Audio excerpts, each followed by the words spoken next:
Olá, muito boa tarde. Assinala-se a 28 de março o 5º centenário do nascimento de Teresa de Ávila.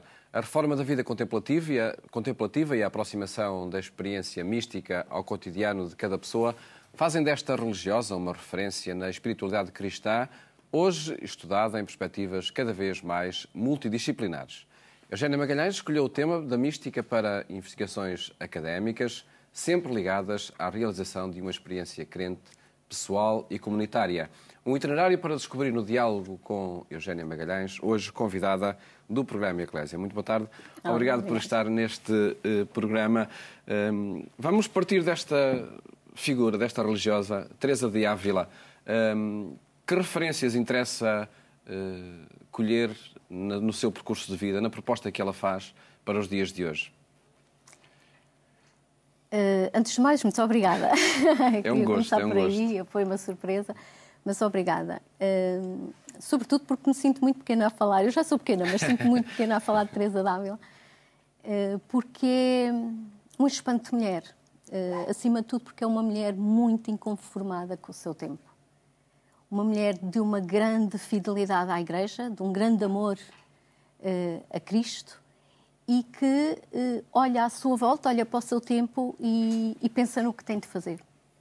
São tempos difíceis, necessariamente, mesmo internamente dentro da Igreja, e é uma mulher que, no meio de algo que parecia, de certa maneira, estável, resolve descalçar-se e pôr-se a caminho. Eu acho que a grande...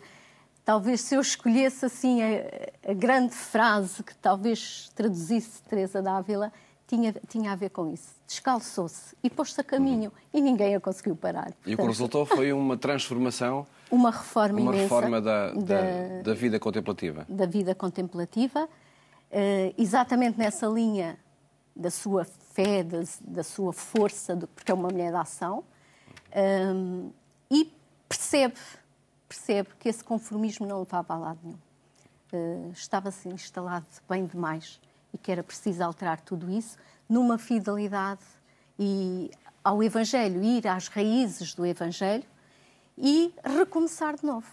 E, portanto, com todas as oposições, com todos os obstáculos, faz este percurso, não é? E, de repente, vemos uma mulher a fundar 17 conventos em tão pouco tempo naquela época, naquele tempo, naquela dificuldade de vida, e que não parou. Parou quando tinha que se encontrar com o pai, que era o que ela gostava, não era? De perceber que esse encontro com o pai tinha chegado. Até aí não descansou. E essa palavra encontro com o pai, encontro com Deus, é uma palavra que determina também o seu percurso de vida.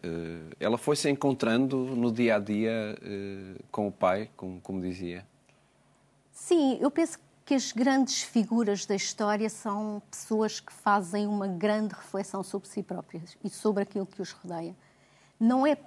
Penso que não é possível encontrar-se com o pai, não é possível fazer um percurso no sentido de nós percebermos em que é que acreditamos, ou podemos vir a dizer eu acredito em, sem nós conseguirmos fazer uma reflexão sobre nós próprios e sobre o mundo que nos rodeia. Porque, e isso penso que Teresa nos ensina muito bem nos seus escritos, para além de serem uma verdadeira obra poética incontornável na história toda, ela ensina-nos uma coisa que eu penso que é determinante e que penso que é a grande lição também da mística. Os místicos não saem porta fora à procura de um Deus que me enche as medidas. Isso não faz sentido, não é? Deixa lá ver se eu gosto deste ou daquele, ou onde é que ele está. Eu penso que Teresa, e depois também São João da Cruz, nos ensina eu entendo-me, eu descubro-me perguntando por Deus. E este é o grande mistério da mística. Assim se tem de definir mística, não? Quando falamos em mística não estamos a falar em algo, enfim, completamente isolado ou remetido para uma esfera muito transcendente, completamente transcendente? Sim, muitos acreditam que sim, que são assim umas almas estranhas, não é? Que lhes deu uma coisinha ruim, passa a expressão, e pronto, estiveram lá as suas fases e que não tem nada a ver com o mundo real. A mística é exatamente o contrário de tudo isto. Antes de mais, a mística é uma experiência profundíssima de Deus e do homem. eu percebo Deus no interior de mim próprio. É o totalmente outro que me transcende de mim próprio, que eu descubro em mim e faço todo o meu percurso a partir daí. Afirmações que são o resultado de uma experiência, também de uma investigação académica que a Eugénia foi realizando. Nesta temática da mística, porquê? Do que é que levou a fazer um doutoramento tendo por base a mística? Sendo uma mulher casada, pai de 2 filhos, não é?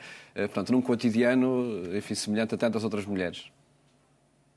Eu nunca tinha pensado em entrar por este caminho. Em estudar a mística? Não tinha. Eu efetivamente comecei pela teologia, faria sentido que fosse no decorrer da teologia que isso acontecesse.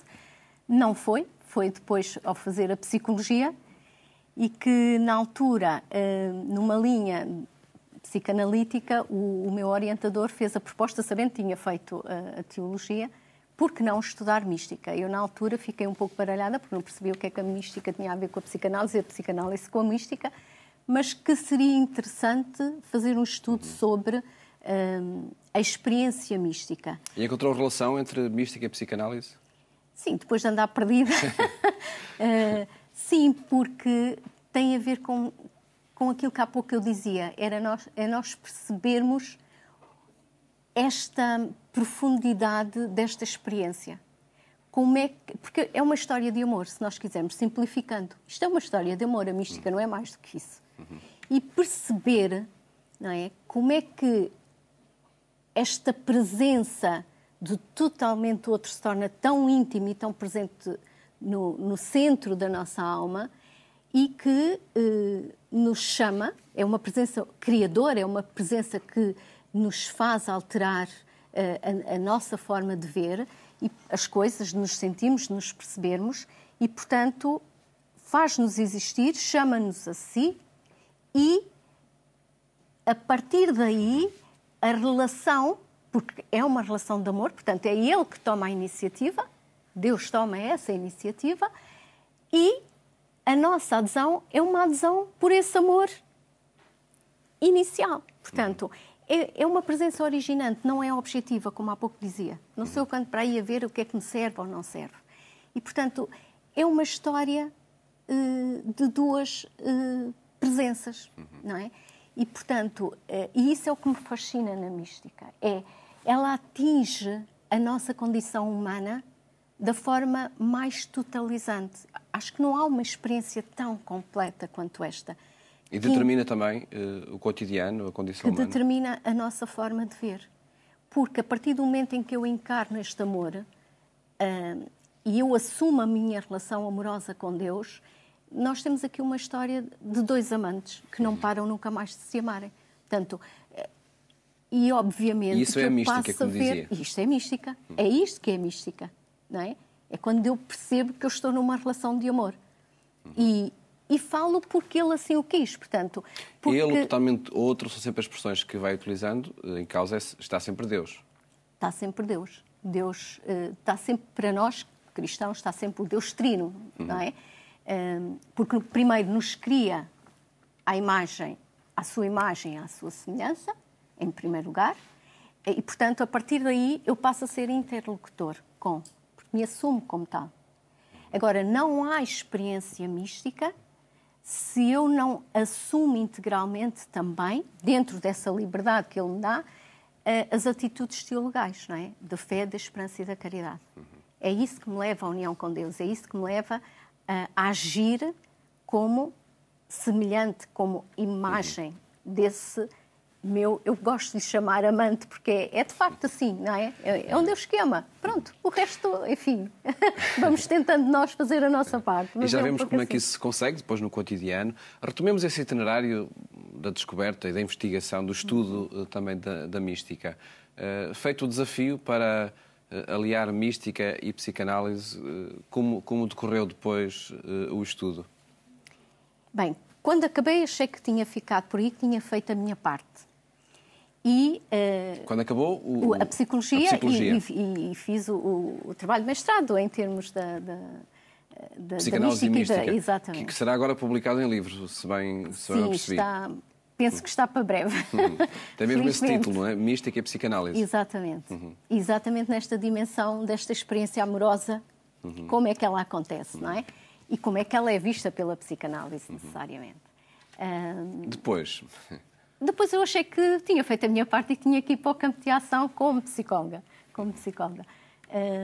Até que, Paulo, não me pergunto bem porque eu fui parar a um professor da Faculdade de Letras, ao professor Eduardo Franco, que é uma pessoa igualmente inconformada com tudo e que fez um desafio muito grande e disse por que não avançar para o doutoramento. Eu disse nem pensar, não passava por aí, o meu projeto de vida não passava exatamente por um doutoramento e nesta discussão entre o sim e o não, penso que há uma frase que o professor Eduardo diz e que me incomoda. E diz, mas nós temos místicos que não são conhecidos. A mística não é um tema de rua, é um tema meramente académico, arrumado, mesmo academicamente arrumado. E, portanto, nós temos de fazer alguma coisa sobre isto. E foi, digamos, essa pedra de toque que me incomodou bastante. E, na minha falta de perspectiva de que seria por uma vida académica que quereria seguir, achei que eu poderia fazer no pequenino que fosse uma gotinha de água, porque é sempre uma gotinha de água, mas avançar por aí. E, de facto, fazer o doutoramento, para mim, é um percurso académico inevitável, uma vez que pelo doutoramento temos que passar por essa dimensão académica. Mas o meu projeto de vida, e de facto, através destes fatores que inicialmente não foram muito pensados, é tornar de facto a mística um tema de rua, um tema de paróquia, um tema da teologia, um tema do nosso dia-a-dia, um tema de amigos no café, e não algo estranho, misterioso, para o qual nós não temos nada a ver e não queremos saber. Eu quero transformar isso. Esse é que é o grande projeto que eu tenho. No decorrer do projeto de investigação que está em curso, como aconteceu esse confronto com os textos dos místicos de Teresa d'Ávila, de São João da Cruz? De que forma é que foi lidando com a proposta do tema da mística a partir, nomeadamente, do século XVI, XVII? É assim, os textos místicos, para nós, e para quem estuda mística, têm uma função crucial. Nós não temos acesso à experiência mística diretamente. Assim como nós. Portanto, nós temos uma experiência, aconteceu, está lá. Temos a imagem guardada dessa experiência e depois temos o discurso que fazemos dessa experiência. Naturalmente que há aqui um hiato entre o que aconteceu e aquele discurso que eu faço. O que é bonito, não quer dizer que seja falso em relação ao que aconteceu. Como também não podemos pegar na experiência e colocar num laboratório. Não faz sentido, não é? Vamos lá ver como é que é esta experiência mística metida num laboratório. Portanto, eu não tenho acesso direto à experiência de cada um dos místicos. Eu tenho esse acesso através dos documentos que eles deixaram. Da linguagem, do que eles pensaram, do que eles disseram, do que eles imaginaram, do que eles viveram. E é através disso que eu tento chegar a essa experiência mística. Portanto, para além dos textos serem poeticamente extraordinários e de uma profundidade enorme, para nós é a única porta para a experiência mística. E onde é que aconteceu esse encontro? Dos textos. Com os textos, com o ambiente da mística? Aconteceu a dois níveis. Aconteceu pela psicologia, como há pouco nós dissemos. Na altura, a proposta era fazer um estudo entre 3 místicos cristãos e 3 místicos islâmicos. E foi assim, portanto, foi uma leitura transversal, reunindo 2 religiões e tendo por base a psicanálise, não é? Depois, a seguir, foi através dos místicos portugueses. E, portanto, aliás, neste momento, o que eu faço é estudar os nossos místicos, não é? Da época do Renascimento e do Barroco, e, portanto, é analisar esses textos e tentar perceber como é que é montado todo este discurso amoroso, porque a base é a questão do amor, como é que este amor se relaciona. No meio deste percurso, e que aprendi imenso, não é?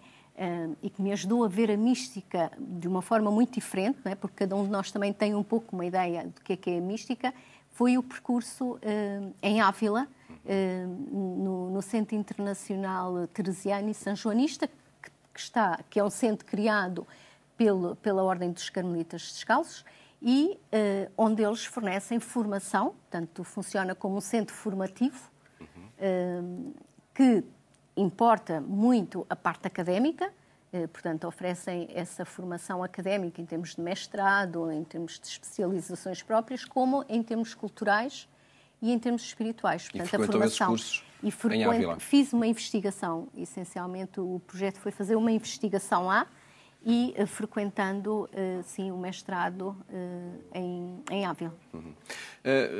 Vamos para o objetivo final, como há pouco dizia, fazer da mística um tema de rua. De que forma é que o tema já está no seu cotidiano, nas ruas que tem de caminhar, na relação em família, na relação na paróquia, onde está inserida também? Já passa, é uma palavra indispensável, a mística? É, e quanto mais falarmos dela, mais essencial ela se torna. Eu penso que a mística, aquilo que o que me ajudou em termos práticos e do dia-a-dia, tem a ver um pouco com isto que eu dizia há pouco sobre Teresa d'Ávila. A mística empurra-nos inevitavelmente para sermos inconformados com aquilo que nós vivemos no dia-a-dia. Porque a mística é um discurso muito verdadeiro, é terrivelmente transparente e profundo. Sensorial? Também, quando tem de ser.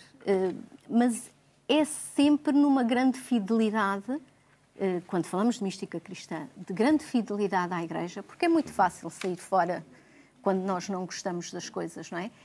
Isso acontece dentro e acontece fora da Igreja. Abandonamos estas coisas porque não gostamos, vamos começar outras. A mística ensina-nos exatamente o contrário. Temos de mudar, temos que descalçar o tal sapatinho alto, confortável, mas que não nos faz sentir a terra, que não nos faz sentir o cheiro das coisas. E a mística faz-nos ir muito para o estar com. E mudar. Mudar, ser muito fiel e, sobretudo, fazer uma grande experiência de amor. É possível distinguir e separar o que é a experiência do cotidiano, a experiência religiosa e a experiência mística? Não. E interessa separar? Não interessa e os místicos nunca a fizeram. Sempre foram homens e mulheres de grande ação. Muito inserido nos meios, nas instituições onde estavam. E, curiosamente, muitas das obras notáveis que nós tivemos a nível mundial foram muitas das vezes escritas em momentos de grande sofrimento humano, de grande injustiça humana. E isto faz-nos pensar no mundo de hoje, em que as coisas estão um pouco, as agulhas estão um pouco viradas ao contrário, não é? Nós procuramos aquilo que nos satisfaz, aquilo que nos tranquiliza, gostamos de estar no nosso sofá muito protegidos, muito confortáveis, não é? É um satisfazer. A mística é o inverter deste panorama todo. E, portanto, é sair para um pouco à imagem do que o Papa Francisco diz, não é? Olha, sai do teu canto, sai de ti próprio e põe-te a fazer coisas, não é? Isso implica estar com o homem, implica estar com o mais desprotegido, implica estar com aquele que está mais esquecido, implica ver que se isto está assim pode estar muito melhor. Portanto, é uma leitura muito mais enriquecedora, porque é valorizar o homem, mas muito nessa imagem de um projeto de felicidade para o homem. É eu perceber-me como parceiro de Deus no projeto de felicidade de mim próprio, mas também dos outros que me rodeiam. O que inclui necessariamente, ou pode incluir sempre a mística, essa experiência do sair, do estar com o pobre, com o periférico. Porque a mística livra essas duas coisas. Enquanto eu consigo ter esta atividade toda, eu consigo ter o espaço de namoramento com o meu Deus. Através do silêncio, através da contemplação, também elementos esquecidos nos tempos de hoje. Não se faz silêncio. Esta celebração do 5º centenário do nascimento de Teresa d'Ávila, que oportunidade pode constituir para tornar a mística, de facto, um tema de rua, como dizia? É mostrando as figuras, não é? Porque quando nós as guardamos numa gaveta, elas ficam um pouco esquecidas. E o que é desafiante, e estas comemorações têm essa potencialidade, é dar às pessoas os textos para que se leiam. Hoje pode ser só um bocadinho, não é preciso ler uma obra inteira, mas ler um pouquinho e nós percebermos que aquilo que já foi experimentado e dito há não sei quanto tempo tem muito a ver connosco. E se falamos de pessoas crentes, então percebemos que tem mesmo muito a ver connosco, neste inconformismo, neste amor, e perceber como é que nós podemos ser muito mais crentes. Como dizia Rahner, não é? O cristão do século XXI ou é místico ou não será cristão. E essa a experiência também que faz nesse percurso de investigação e, sobretudo, de vivência, de experiência.